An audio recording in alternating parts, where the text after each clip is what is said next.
It's my absolute pleasure to welcome our speaker today, Dr. Victoria Kramkowski. I'm sorry if I mispronounced your name. No, you did great. So she's a Senior Manager of Government and Community Relations at Toronto and Region Conservation Authority. She has a PhD in environmental planning from York University, and today she will discuss with us some of the paths from PhD student to non-academic work streams and how your PhD research, teaching, and other types of preparation can be leveraged for a satisfying career in outside of academia. She's also a big believer on how taking non-traditional routes in our education, in our profession, can actually make our careers and ourselves more resilient. So please welcome Dr. Kramkowski. Great, thank you so much. Thanks for having me here today. So I'm going to jump right in with who I am. So I'm an environmental professional. Most of my post-PhD career has been in the public sector in one way or the other. I'm a researcher, though I don't get to do it so much anymore, but still am a researcher at heart. A lot of my work now and leading up to this role has centered around government relations, community engagement, plus a lot of other roles that you'll see. And I am also a real sucker for big trees, as you can see here. I am definitely a self-professed environmentalist, both for our world on the ground and in the water, but also in the sky. I am an amateur astronomer, which is something I came to as an adult, and have found that a lot of the skills I've built up have actually helped me in stewarding our sky as well, which I'll talk about in a bit. So if you look at my education, it seems like generally maybe there's a little foray into neuroscience, but otherwise you would think that it's a pretty straightforward path. I did my undergrad in anthropology at U of T. I also did some non-degree courses in lab work in neuroscience. And then I moved on to my environmental training. So I have a master's in environmental studies and urban planning stream from York University, and then did my PhD in environmental planning as well too. And I'm also a candidate member for the Ontario Professional Planners Institute, which is a similar designation to professional engineer, but for professional planners. So all of this might look rather straightforward, but this is actually what my path has kind of ended up looking like. My work life and professional life and my academic life have been very intertwined, so it's very difficult to separate them out. And that's what you'll see as I kind of walk through what my path has been. One thing that maybe I will also emphasize is that at heart, I'm really a risk-adverse introvert. So you might see a lot of different paths and think, well, that's for the sort of, people who are very, are very brave and, they're not afraid to leave a permanent, stable job to, work for a startup in Guatemala. And that's not really me, but this is the path that I ended up being taken on and that I've ultimately chosen to put myself on. And I think it's really helped me both to have a very interesting career, but also very satisfying, and also has made me resilient to a lot of changes that happen in my sector as well too. So where did I start? So I suppose I really started with my undergrad in anthropology, but surprise, I came out of my undergrad and I didn't find a job as an anthropologist right away. But also I knew that I did want to do grad school, but I knew that anthropology was not it. And so at the time, I really wanted to work and start a bit of a life. And so where I ended up landing in that very first job was really a perfect place. And so I started my first job out of undergrad at what was then called the Samuel Lunenfeld Research Institute at Mount Sinai Hospital. I worked for two neuroscientists, Dr. Joe Culotti and Dr. Don Roeder. And it's actually in Joe's lab where I met Professor Leslie McNeil. You can see us there. We kind of look like babies. And my work was at the beginning not in the lab. I was very much their office administrator and research administrator. I helped them manage some of their finances, their general administration needs. But what I also did a lot of was helping them with grant applications.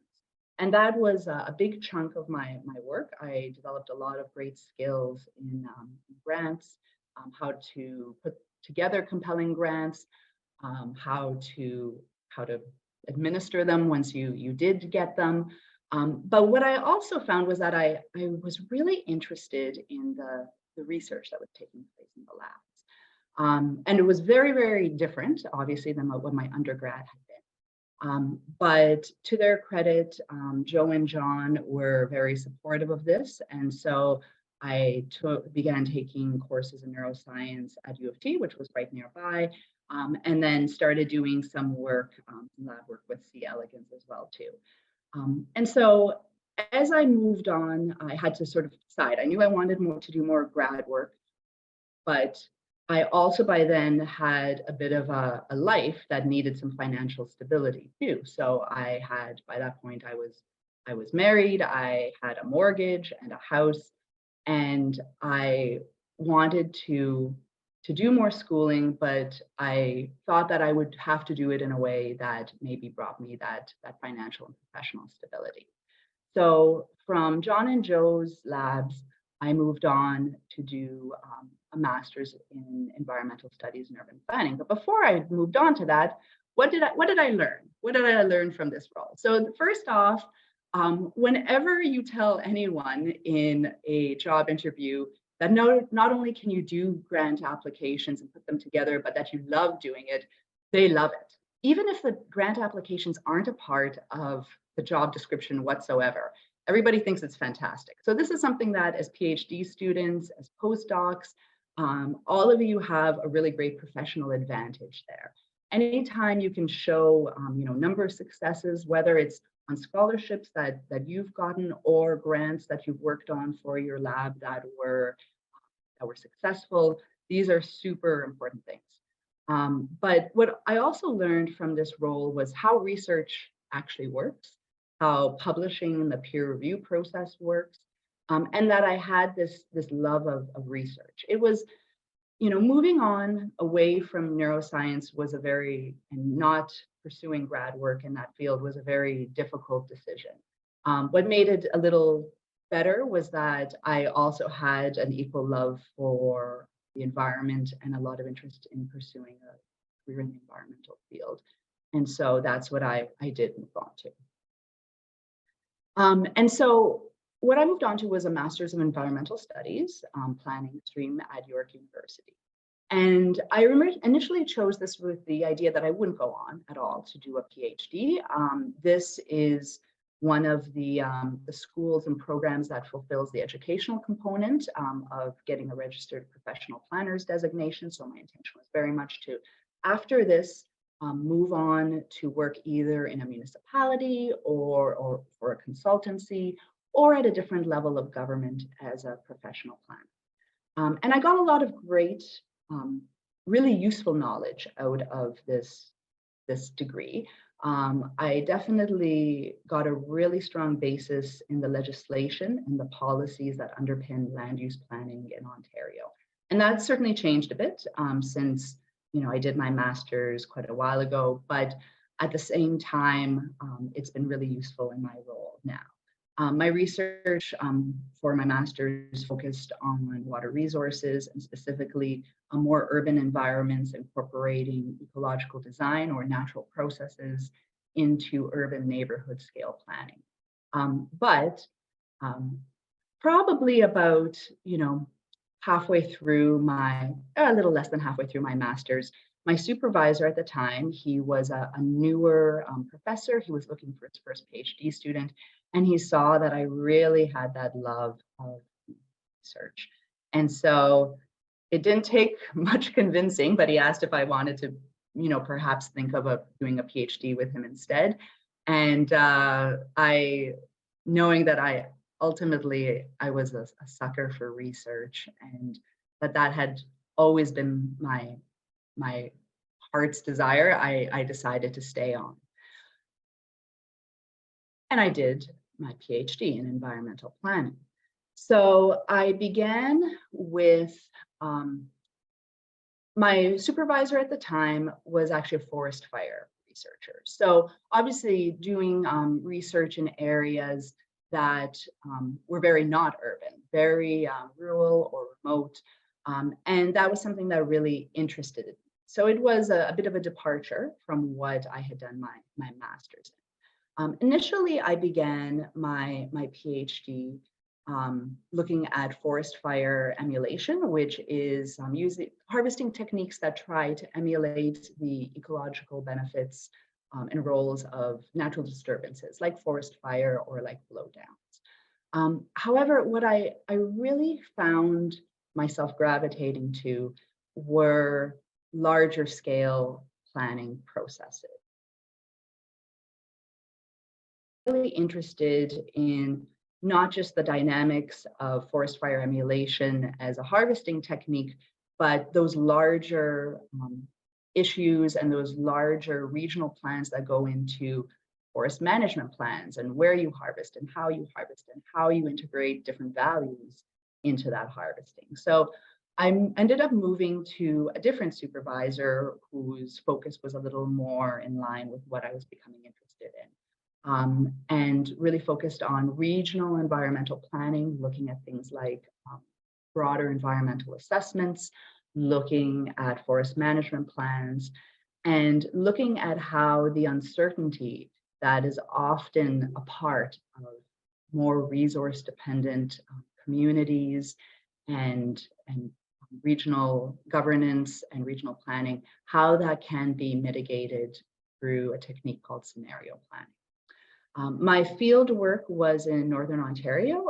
I focused primarily on the Northeast Lake Superior region, so centered kind of on Wawa. For those of you who might have driven across Ontario or Canada, it's the giant goose.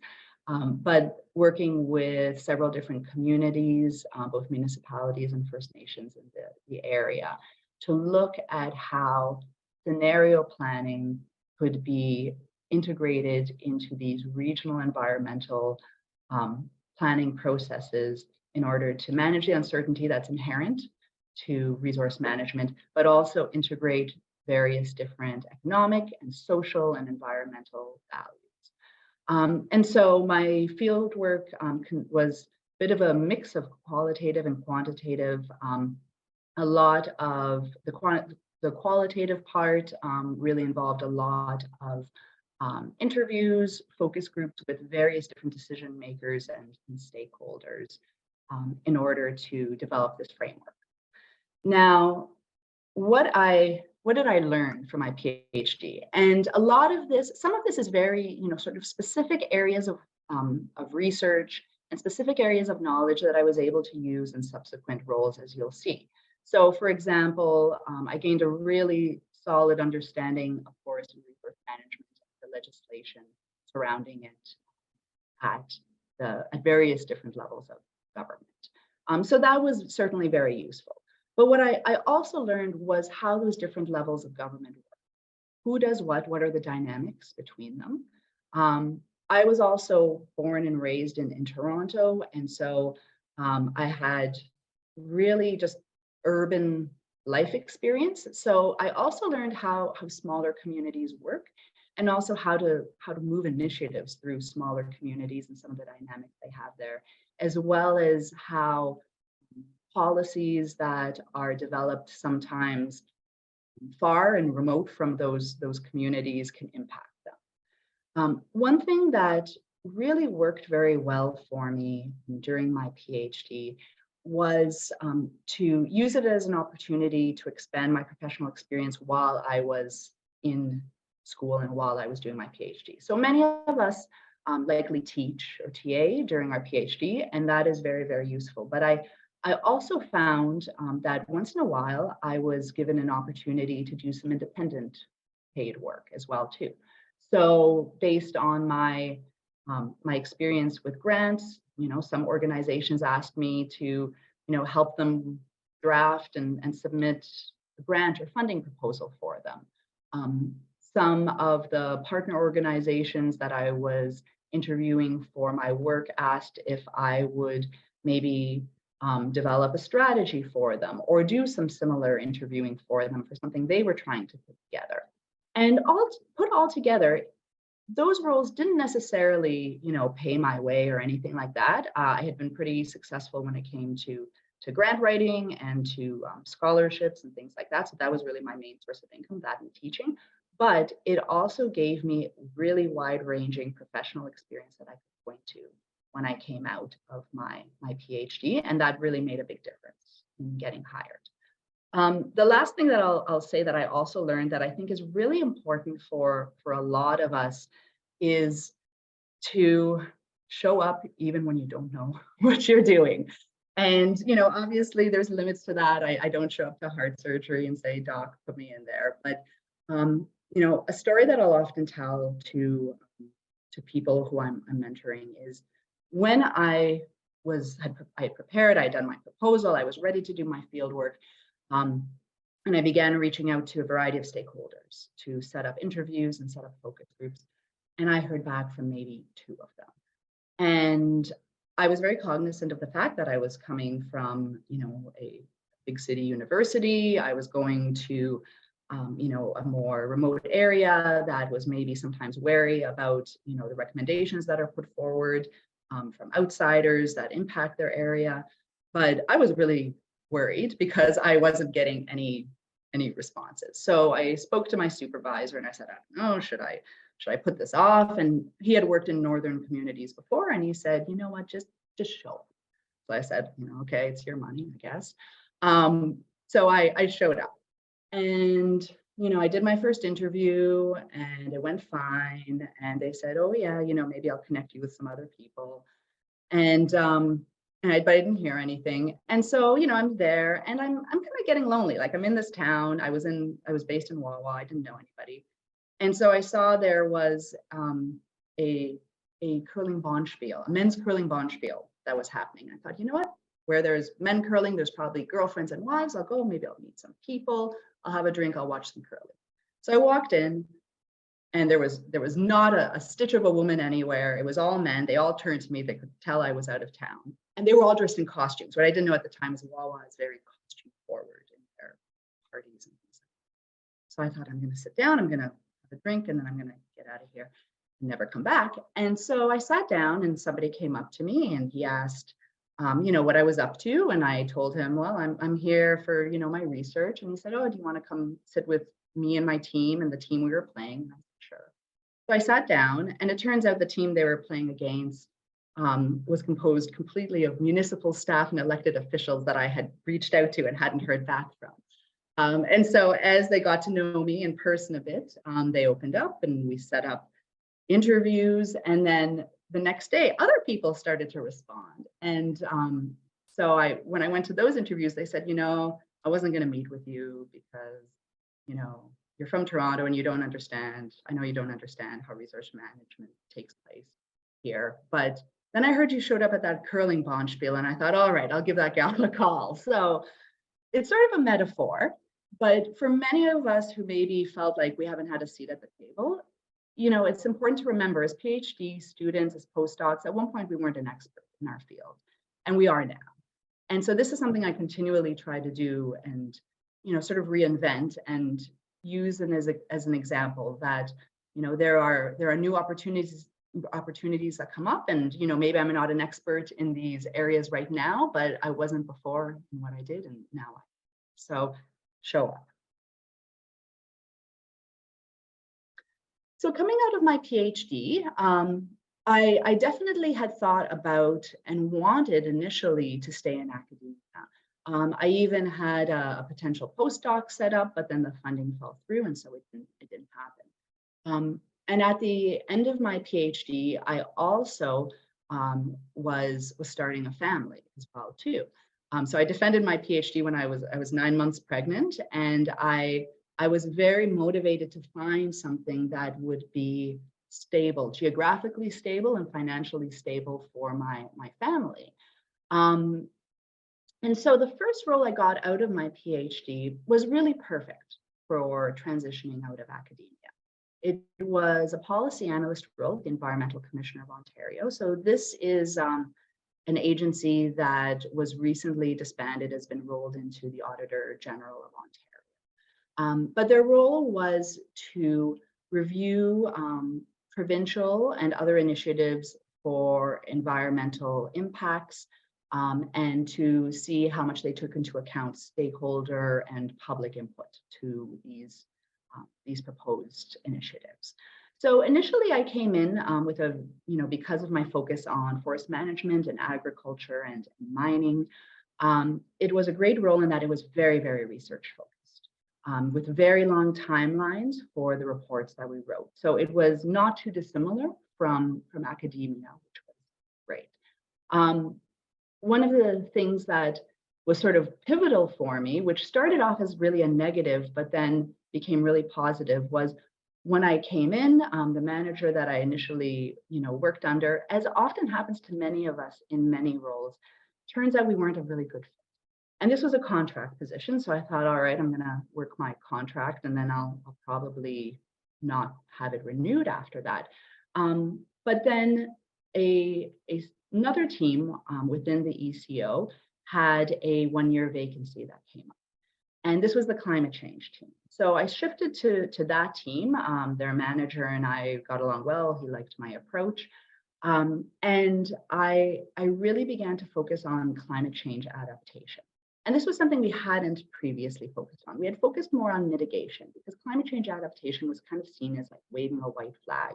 We can't mitigate climate change, so we're going to try to adapt our infrastructure and our communities to it. And really, it's sort of a two-sided coin. These are both approaches that are needed. But at the time, there wasn't much written on climate change adaptation. So rather than do typical research, we had to go out there and talk to municipal and conservation authority and other governmental and private practitioners working in climate change adaptation. And this was also a great opportunity because it really got me out there in front of these professionals. And so from this role, what I, really learned, in academia, there's not always, when we're writing our thesis, we don't necessarily have word counts that we have to, meet, or that we can't exceed. We're writing for a rather insular audience. And so this work really required that I pushed myself to take extensive research and translate it into bite-sized, scientifically accurate, but compelling piece. And this was it was a hard transition for me, but it was a really great skill to learn. It also gave me the freedom to carve out a new niche for myself, specifically in climate change adaptation. And even though right now I'm not as involved in climate change adaptation, I still, many years later, have a reputation as a climate change adaptation. Great. And it also taught me about recovering from a professional. I was really heartbroken when I came on and I saw that it wasn't a professional fit for me with the manager that I had at the time. And it was very discouraging, but it also taught me to find those other opportunities and maybe find places and managers that were a better. And so maybe one of the things that came out of this was a report, which you see here, that really focused on the adaptation of municipal infrastructure to climate change. And that was something that ended up being a really big factor in me getting my next role. And this was probably the most pivotal role for me. I really enjoyed the long research timelines of the ECO, but I also wanted to, see some of the impacts that I was doing on the ground more clearly. And so City of Mississauga was hiring a stormwater charge program coordinator to implement and to manage their stormwater charge program. So for those of you who aren't familiar maybe with infrastructure and municipal infrastructure, most of it is funded through property taxes. But when it comes to our pipes and our storm sewers and our stormwater management ponds, the value of your home doesn't really correlate with the impact that your property might have on a stormwater system. A better indicator would be the amount of hard surface, because obviously then that rain is not soaking in, it's running off, and sometimes at a high speed. So they had implemented a new financing mechanism for funding their stormwater facilities and their stormwater infrastructure. So accompanying that, there was a lot of data management, billing management. I also managed their credit program to offer incentives to large properties for implementing best practices. And I also managed their stormwater outreach program. Part of that was also addressing and responding to the concerns of counselors and their requests. And so definitely it was a lot more intensive, that piece of it, but it did help that I had already had some experience dealing directly with mayors and counselors and other elected officials during my PhD research as well too. So it wasn't a totally foreign thing. I was kind of familiar with what some of the types of concerns they would have would be. A lot of responding to more escalated resident inquiries. And one of the things I really enjoyed was sharing the lessons learned from our work and implementing our charge and our financing structure with other municipalities as well too. There's a lot of stormwater charge programs in the United States, but very few in Canada. So it was still kind of cutting edge. And I also got experience developing our stormwater budget, which was $42 million, which was not insubstantial, and really excellent experience to be able to point to. So what did I learn in this role? So first, it turns out I love stormwater infrastructure. I didn't actually think that I would feel such a passion for it. And so it was, I also never thought of myself as like a finance type of person. And so it was really exciting to be able to manage the program that I knew helped to enable all the infrastructure that people depend on, that they don't always think about either. A city is kind of like an iceberg. You know, the majority of it is under our feet. We don't see it. And so it was really exciting to not only know that I was enabling that to take place in a way that kept people safe, but also through our stormwater outreach program, we were able to sort of draw back the veil on this hidden city underneath the city as well too, and educate people about what it was. What else did I learn? I learned a lot about municipal operations and budgets, and this has been really handy to no end. And I began to learn how to navigate political processes too. I also had an amazing team, both that I worked with immediately and also the larger team there in Mississauga. And so it was rather politically sensitive implementing the stormwater charge. I would get a lot of angry calls. A lot of angry calls would go to counselors who would have questions. You know, once I got anonymous hate mail about my rain tax. So I really learned the value of a good and supportive team during difficult or contentious or political. I also learned, and this was really helpful for me, was how to position myself as a leader in the field. So I mentioned that one of the things I really enjoyed was sharing lessons learned and best practices with other municipalities. And so I sought out some opportunities. You know, I would present at conferences. I would write an article for a public sector magazine. And then after a while, I started being recognized as this stormwater charge person because I was always willing to show up and present to anybody. And so I got a lot more invitations. And this put me out there a lot more and gave me a lot more recognition, which has been helpful in my next role. So where am I now? So for those of you who might not be familiar with conservation authorities, we are watershed-based agencies. We're administered through provincial legislation, but we're mainly funded through our partner municipalities. Toronto and Region Conservation Authority is very large. We cover, you can see here, the GTA. So we cover just shy of 3,500 square kilometers. We cover 9 watersheds, 15 different municipalities, both regional, local municipalities, and also single-tier municipalities. And we have about 4.3 million people in our jurisdiction. we're definitely, as far as conservation authorities go, there are 36 conservation authorities in Ontario covering various different areas, including Hamilton as well. But we are certainly, I think, probably one of the largest geographically, if not the largest, but also the largest by the services we deliver and our funding. So what do we do at TRCA? So our main mandated role is the management of natural hazards. And natural hazards in this case means flood risk and erosion, and also management of what are deemed to be natural resources, but always sort of coming back to that natural hazard piece. So there are certain things that every conservation authority is mandated to do. We map out flood risk areas. When there are development proposals, we review it for natural hazard risk. We also we have a lot of our own lands as well too. So we have some very popular parks as well as other properties that are acquired because of flood risk or because they're sensitive natural areas. So we undertake protection, restoration of those.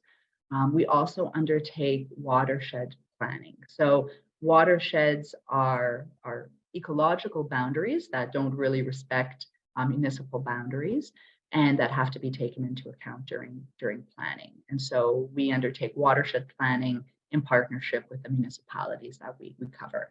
But as a conservation authority, we also do quite a bit more than maybe some other CAs do. So we undertake, we have a great team that does ecosystem and climate research. They will work on monitoring, doing terrestrial and aquatic monitoring.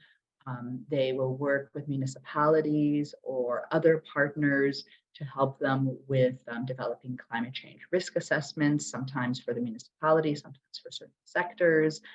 We have a lot of community engagement programs and sustainability education programs for different sectors and different audiences, ranging from school children to businesses to neighborhoods and a lot more. So TRCA is a very exciting place to work. We cover so many different areas. And we have a lot of different teams and a lot of different divisions as well. So what do I do? So as a refresher, so I'm senior manager of our government and community relations business unit. So there's a few different things that we do. I have a small but very mighty team who you can see on the bottom right. We are intended to be a one window into the organization for governments and elected officials. So this communication goes both ways. We've done a lot of work building relationships with municipal councillors, provincial MPPs, federal MPs and ministers. And so they'll often come to us as sort of that one window in for different questions they might have. But similarly, we try to take a more strategic approach and proactive approach when it comes to engaging different levels of government. So my team undertakes that more strategy work, which is an exciting direction to have moved into in my career. And we also advise staff on their own interactions with elected officials.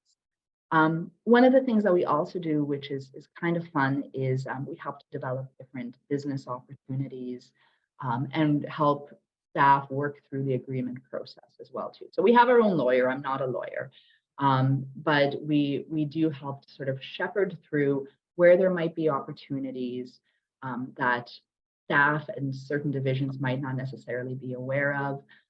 We are a very interdivisional team. We actually don't belong to any particular division in our team. We kind of float above and among them all. And so it gives us a very unique perspective on the organization. We also administer different stakeholder advisory committees that TRCA has. And I represent TRCA on various different external committees and working groups and task forces, typically governmental in nature. And then we work with staff to make sure that what they're doing meets the priorities of our municipal partners, who are our main funders, but also other levels of government as well too. So what have I learned in this role? So certainly my experience in navigating that I learned at Mississauga, navigating the political process, sort of the political process in those paths, has really been heightened in this role. So I have an expert level now of navigating political dynamics, working with various different elected officials in their different capacities and with their different needs. Something you might have maybe gauged a little from when I was describing my role is that, you know, we certainly have this very interdivisional role. I report directly to our CEO, so that way, you know, I'm able to communicate, you know, corporate needs directly to staff, and what I'm hearing from our different levels of government and their needs, I'm able to communicate it directly to him as well too. But I don't necessarily have any real authority to make staff in other divisions do what I think they need to do in order to meet these needs. So I really learned how, through persuasion, through persistence, to build compelling business cases and move forward these initiatives when I don't actually have, you know, the real authority to make staff do stuff. I've gotten a really great, you know, view of the overall functioning and operations of a very complex organization that includes everything from parks to flood infrastructure that we own and have to maintain, to, you know, land use planning, to communications, to community engagement. And for those of you who maybe keep track of environmental news in Ontario and lots of the interesting legislation that's coming forward, and also impacting municipalities too, it's a really significant time of transition. As you can imagine, you know, staff that we work with, you know, might have anxiety about what that means. And so I've also been learning how to help an organization navigate these really significant transitions as well too. The lessons I'm still learning. So first off is I'm really learning to embrace and own the heck out of whatever I'm doing right now. So this is a, you know, in this particular role I'm in right now, you know, I kind of have my fingers in everything, but I don't necessarily own one particular thing. But once in a while, something does come up. So for example, there was a lot of public and board interest recently on finding opportunities for culturally and socially sensitive and ecologically appropriate sites to disperse funeral ashes. So that was a sort of a need and a gap. My team took it on, and so now I've become known as the funeral ash dispersal expert in our organization, which is actually a pretty cool file. But so I'm learning to really embrace what I'm doing at that time in that role and really own it. I'm also learning to embrace failure, and that's a bit, you know, it stings the heck out of things, but it's also something that I'm, you know, as you start to have more professional successes and get to have that perspective, failure is not such a bad thing. You know that you've been successful in other things, but failure kind of teaches you that you've got some things to learn here and that it's a really good learning experience. And that your whole self-worth isn't necessarily based just on that one failure. I'm also building on my strengths in new directions as well too. So I mentioned at the beginning that I'm an amateur astronomer, and so something that I volunteer with some different organizations that focus on astronomy. And I've discovered that my skills in government relations and knowing how different levels of government work have actually a real use, and maybe is a bit of a gap for some of these volunteer organizations when it comes to protecting our night sky. So I'm interested not just in protecting our Earth world, but also our sky world. And so I'm very involved and able to, you know, direct some of my skills towards light pollution abatement and trying to move forward night sky friendly measures. I'm also pretty excited about solar eclipses. There's one total solar eclipse coming up, which Hamilton will experience on April 8th, 2024. So I've taken on with sort of an unpaid part-time job helping to prepare municipalities for the total solar eclipse, for eye safety, but also for the great economic development and tourism opportunities that this natural wonder of the world will bring. So it's been really exciting to be able to use the skills that I've accumulated and use it for other areas that I'm passionate about as well too. And I've also discovered that, you know what, all these years later, I still miss research very, very much. So I definitely, I think, probably make a special effort to support some of our teams that are very focused on research. But I'm also looking for, you know, other opportunities where I get to still maybe have a hand in some of that while doing the work that I'm doing. So that's me. And that's been my path. Definitely, it might be a different path than many of you may be taking, but it's been really interesting and fulfilling. I'm looking forward to seeing what's next. I'm also really happy now to answer any questions as well too. And I'm very open, so please feel free to ask anything, including if you have questions about salaries in different sectors. I think it's really important to be open about that type of information. So I welcome any questions. Yeah, thank you, Victoria, for sharing your journey with us. It's really interesting to hear about the different paths you've taken and how you were really emphasizing that it's still, you just have to be open to opportunity and still, it can still end up in a very satisfying career. I actually also really liked your work and that you mentioned that you do in Mississauga, because I've always lived in Mississauga. So it's nice to I really enjoy hearing about that. Oh yes, yeah. They've got great municipal staff there. It was exciting to be a part of that. Yeah. I do have a few questions, but if people in the audience have questions, please feel free to put them in the chat. Otherwise, I can start. So I think a common question we always ask our guest speakers is what does your day-to-day kind of look like in terms of, your duties and yeah. All right. So it varies a bit. Certainly, a lot of my work is very computer and phone based. On any particular day, I'll get a lot of inquiries from my own staff, at TRCA, maybe advising me of, interactions that they're either planning to have or that they've had with elected officials, sometimes asking for guidance. We provide a lot of support to our municipal partners and other partners when we're working on bringing forward agreements. So there's a lot of drafting of, say council reports, things like that. It's hard to sort of pick any particular day because they tend to be a little different. There's often putting out of fires. So, whether it's, a maybe political crisis or something unexpected that's happening that's really going to, impact us, or something else.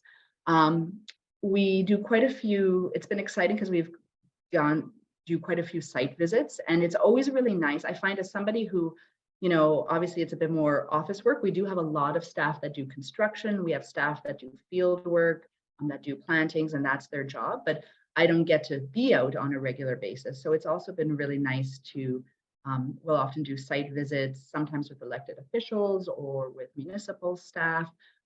Or sometimes I even just take my team out so that we can see the work that's happening firsthand. It provides a nice business case for how, this could be done in other areas as well too.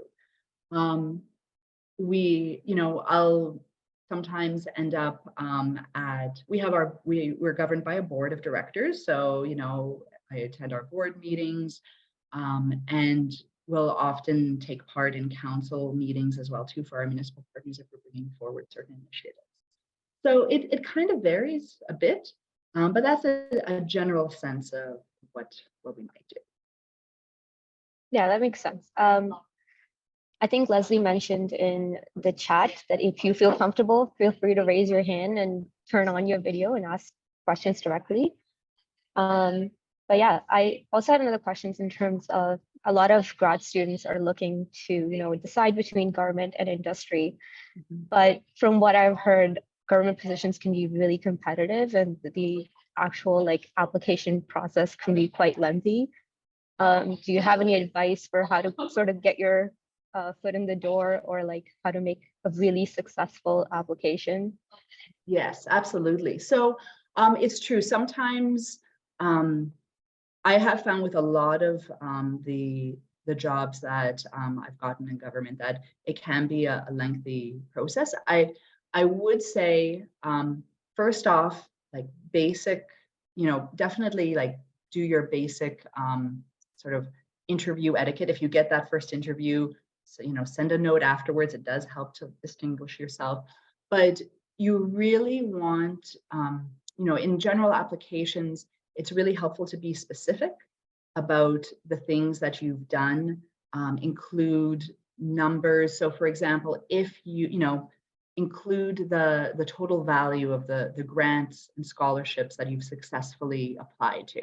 And that would include not just like a scholarship that you hold, but also again, if grants that you might have applied for or had like a lead hand in for your lab that were attained. So always being very like specific is really, really helpful. It's great to also show those more transferable skills as well too. In general, when it comes, sometimes for us in academia, there can be, when they're looking at our application, they can have concerns that, oh, they're just very research focused, oh, they're going to be kind of insular. So like showing also those any people management skills, whether it was, maybe helping to manage or mentor, undergrads who were in your lab or things like that is really, really helpful. I would say also persistence is so key.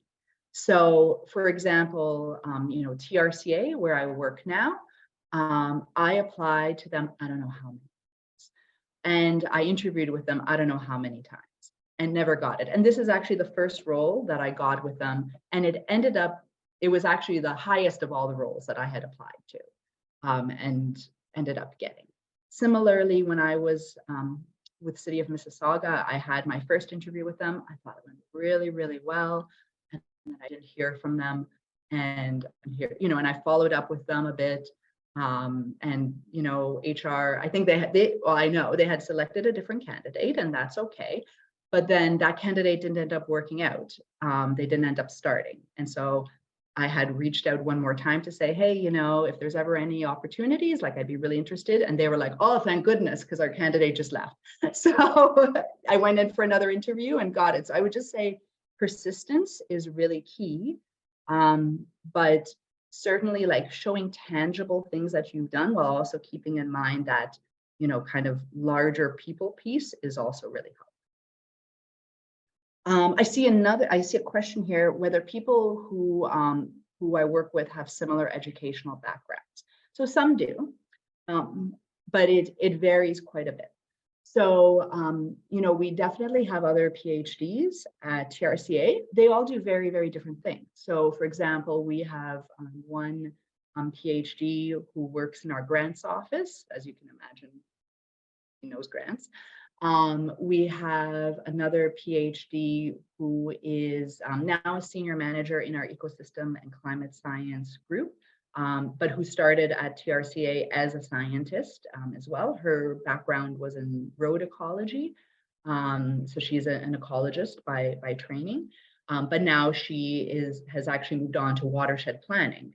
So, again, there's sort of movement through.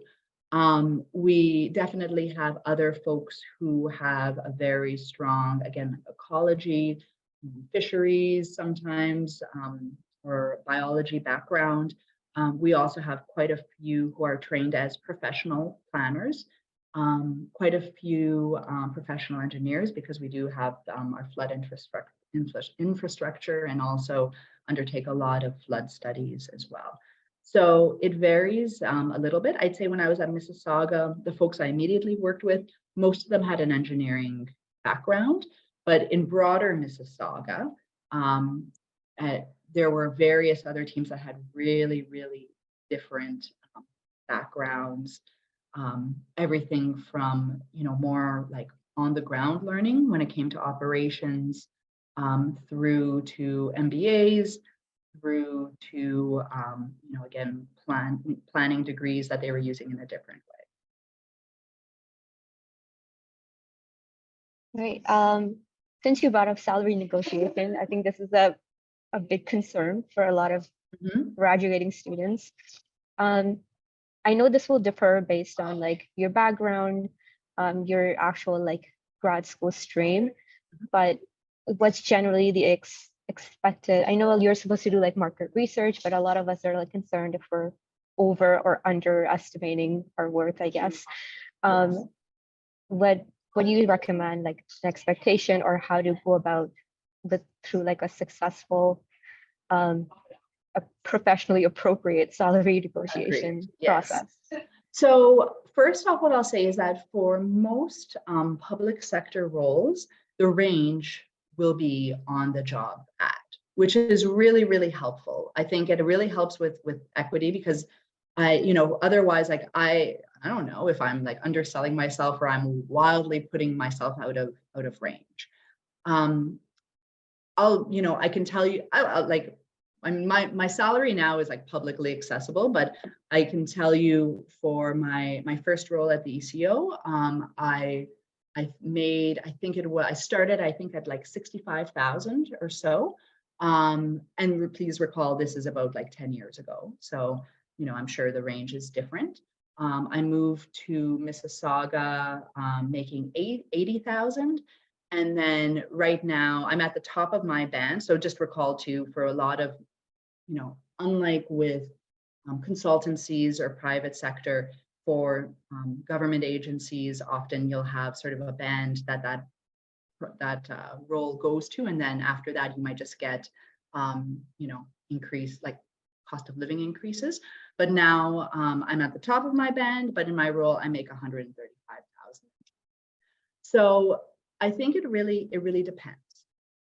It depends what other experience you bring with you as well too. Typically for like coordinator positions, which might be kind of that first role, if you don't have other other work, it might still be in that like mid 60 to mid 70 range. But in general, most public sector agencies should have it on the posting. Now, what I'll also say too, like when it comes to public sector, there is, certainly usually room for negotiation within that range. And I think that's completely appropriate. There can also be room for negotiation on other things like vacation time. And they only have so much flexibility as well too. But at the same time, like there might be other things that are meaningful to you as well. I will say with public sector, I've really enjoyed the diversity of the work that I've been able to do. A good team and a good supervisor is worth a lot to me. I love working for my CEO. So even though I'm at the top of my like pay range right now, for example, like that is worth a lot to me. I learned so much from him. So at some point, I'm probably going to want something else. Hopefully, I hope to progress within TRCA, but my working conditions mean a lot to me as well too. But I think again, it is a little easier with public sector where you have that public knowledge about the salary range as well too, to let you kind of know what that range is for you to negotiate with. So we have some questions in the chat. The first is from Leslie. She's asking if there are opportunities to do more training in other areas once you have accepted a position. So is it like feasible to shift from one area to another once you're kind of already in? Yes, I would say yes, very, very much. I've seen people shift from like computer, like IT stuff to asset management. I've seen people do shifts like all over the place. So I think the idea, what I would suggest is, you move into that, the role that you're in. And I think it's really helpful, if you're curious about how the whole organization works and how your role interacts with others. And then from there, you'll start to kind of see what you're interested in as well too.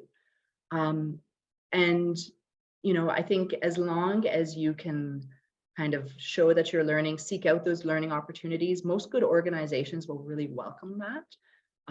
And so I would be really, open about it to your manager, where your areas of interest are, if there's maybe opportunities, whether it's for job shadowing, whether it's for more formal training, whether it's, even like a secondment. A lot of managers, good ones, will be really open to it, even if they know that it might mean that they lose you to a different team later. And so that's kind of like also a good test to know what kind of a manager you have as well too. Similarly at TRCA, I've seen a lot of people moving, starting in one particular area and moving to others. So for example, a woman who I worked with who had my equivalent job and who just retired, she started off in like restoration as field staff and had worked her way up to, a senior manager role in government relations, and had took some different routes to get there. But, certainly I find there's a lot of opportunities for that. And usually an organization, they have somebody good, they want to keep them in there, even if it's on a different team. I mean, yeah, that's certainly nice to hear that there's still opportunities for further training if that is what you're looking for. Because sometimes doing the same thing could get quite, I don't know, monotone. No, definitely. And people, yeah, sorry. Go ahead. I was just going to say, even maybe as an example. So one of my staff started her PhD at University of Waterloo in planning last year. And, she's doing it on a part-time basis because she's working at the same time. She has a mortgage and she certainly wants to keep her, her foot here in the door and everything. But it's been, not only has it been great for her, because it's something she's wanted to do a long time, and she's focusing on something that's a big passion of hers, which is the integration of Indigenous worldviews into planning processes. But she has also been so what she's been able to bring back to us in our own engagement with Indigenous communities and treaty holders and consultation has been her, as she's not looking at cutting edge knowledge. And so it's been so helpful for us to have her as a resource at TRCA for that as well too. So yeah, definitely a lot of I would say there should be opportunities, or perhaps you might want to, look for something that does encourage that. Yeah, so we're almost at 12:30. We'll take one last question that's in the chat, asking if my PhD research, like something in political science, is not so relevant to a government job. Do you think it's still kind of worth applying? So what I always tell people is, the surest way to not get a job is to not apply. So I think the main thing is you really want to, it depends to what it is. So for example, if they're looking for someone with a professional engineer designation because there's, legal requirements and liability, requirements for having a professional engineer. Okay, yeah, maybe that's not for us. But at the same time, it really is going to be a matter of showing what you do have that relates to the role and what they're asking for. So, whether it's other expertise, or again, whether, bringing in those transferable skills that you also have from your PhD too. So I really encourage people to, and I really encourage people to throw in their hat. I'll be honest, when I applied to the job I'm in right now, there were a few big things they were asking for that I didn't have. And so I really thought that, I was really interested in the job. I knew what the job would involve because I had worked with people who had been in this particular role before, and I really liked it. But I knew it was a long shot, and this is the one that I ended up getting. So I think it's important that we don't, fire ourselves but before we've even applied for the job. So I would certainly suggest throwing your hat in regardless, but just really try to think carefully of how you can structure, and showcase your experience in a way that's going to be meaningful to what they're looking for. Right. I guess we are at time. Thank you, Victoria, for sharing your experience with us. And I guess we'll see everyone next week, hopefully. Great. Yeah. Thanks so much for having me.